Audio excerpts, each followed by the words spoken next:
Nifty bank को लेकर क्या व्यू है, वहां पर क्या करना चाहिए? तो निफ्टी बैंक का स्ट्रक्चर भी पॉजिटिव है।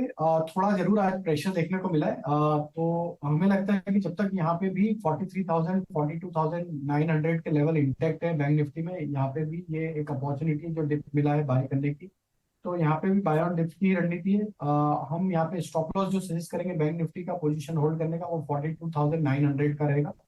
ये लेवल स्टॉप लॉस जैसा काम करना चाहिए अगले 1 से 2 ट्रेडिंग सेशन में। अगर ये नहीं टूटता है तो हमें लगता है कि देयर इज हाई पॉसिबिलिटी कि 43,500 जो कि एक इमीडिएट लक्ष्य हमें लगता है कि आते हुए दिख सकता है, वो लेवल तक के लिए लॉन्ग साइड का ट्रेड लिया जा सकता है 43,500।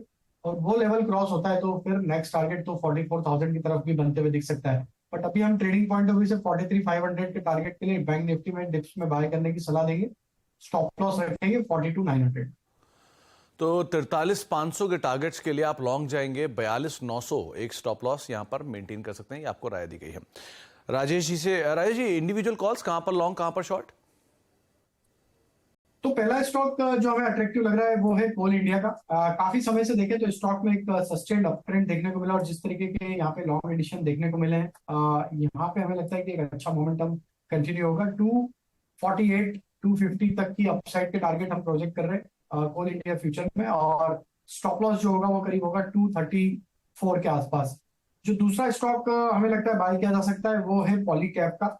अगर हम देखें तो पिछले 15-20 मिनट में एक अच्छा मोमेंटम यहाँ पे कैचअप होते हुए दिख रहा है, और जिस तरीके के सेटअप यहाँ पे पॉलीकैब में बने, ऑलमोस्ट अगर देखें तो ऑल टाइम हाई ट्रेजेक्टरी में ही ट्रेड कर रहा है।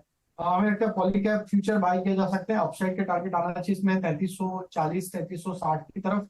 स्टॉप लॉस होगा 3250 के आसपास। तीसरा स्टॉक जो बाय करना है वो है सन टीवी का।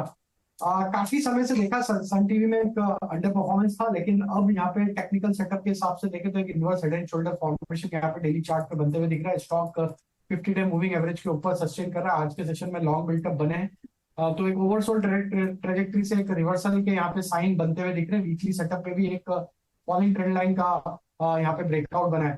तो जिस तरीके के सेटअप ओवरऑल बने सन टीवी में, हमें लगता है यहाँ पे फ्यूचर बाय किया जा सकता है। अपसाइड के टारगेट 458 से लेकर 465 तक आते हुए दिख सकते हैं। स्टॉप लॉस जो होगा वो करीब होगा 432 के आसपास। ओके, तो 432 का एक स्टॉप लेके सन टीवी में आप लॉन्ग जाएंगे। 458 465 ये टारगेट्स आप यहां पर देख सकते हैं। पॉलीकैब 3560 के लेवल्स के लिए आप इसे भी देख सकते हैं लॉन्ग साइड पर। और तीसरा नाम रहेगा कोल इंडिया, 258 के टारगेट्स के लिए 234 का एक स्टॉप लॉस यहां पर आप मेंटेन कर सकते हैं। 248 250 के टारगेट्स के लिए आप लॉन्ग जाएंगे, 234 का एक स्टॉप लॉस मेंटेन करेंगे। इसके अलावा ये 3340 और 3360 के टारगेट्स पॉलीकैब में, 3560 दूसरा टारगेट गोइंग फॉरवर्ड यहाँ पर बनता हुआ दिखाई पड़ सकता है। आगे भी हम राजेश जी से बातचीत करेंगे कुछ और स्टॉक्स को लेकर, लेकिन अब हमारे साथ एक और खास मेहमान मौजूद है, जहाँ पर चौथी तिमाही में स्टार हेल्थ का जो प्रदर्शन है वो स्टेबल रहा है। Q4 में कंपनी घाटे से मुनाफे में आई है, साथ ही FY24 के लिए इंडस्ट्री से बेहतर प्रीमियम ग्रोथ का एक गाइडेंस भी दिया है। नंबर से बातचीत करने के लिए कंपनी के MD आनंद रॉय सर हमारे साथ मौजूद भी हैं। रॉय सर नमस्कार, स्वागत है कार्यक्रम में। क्वार्टरली नंबर्स के लिहाज से देखें तो एक फ्लैट टू पॉजिटिव साइड पर नंबर्स आते हुए दिखाई पड़े हैं। ग्रॉस प्रीमियम के नंबर्स में एक अच्छा इंप्रूवमेंट भी आया है, जंप भी है। जो सिचुएशन सिनेरियो प्रेजेंटली है, इसको देखते हुए कैसे रहे पहले तो लास्ट क्वार्टर के नंबर्स 1 2, अभी का सिचुएशन कैसा है, नए फाइनेंशियल ईयर का प्रेजेंट डिमांड सिनेरियो कैसा है? नमस्कार और बहुत धन्यवाद आपके चैनल पे बुलाने के लिए। जैसे आपने सही कहा, पिछले साल हमारा परफॉर्मेंस काफी अच्छा रहा था। पिछले क्वार्टर में भी पिछले साल का हमारा ओवरऑल हमने 12,950 के आसपास हमने टोटल प्रीमियम कंप्लीशन किया, और कंपनी के हिस्ट्री में सबसे ज्यादा प्रॉफिटेबल ईयर रहा हमारा FY23। हमने 620 करोड़ का प्रॉफिट आफ्टर टैक्स रिपोर्ट किया पिछले साल। और जो हमने गाइडेंस दिया था हमारे कंबाइंड ऑपरेटिंग रेशियो का, जहां पे हमने कहा था कि हम 95 के आसपास ऑपरेट करेंगे, 95%, तो हमने उस गाइडेंस को भी हमने मेंटेन किया। तो ओवरऑल काफी सेटिस्फाइंग साल रहा पिछले साल। इस साल का हमारा काफी एग्रेसिव प्रोग्राम है अपने बिजनेस को ग्रो करने के लिए।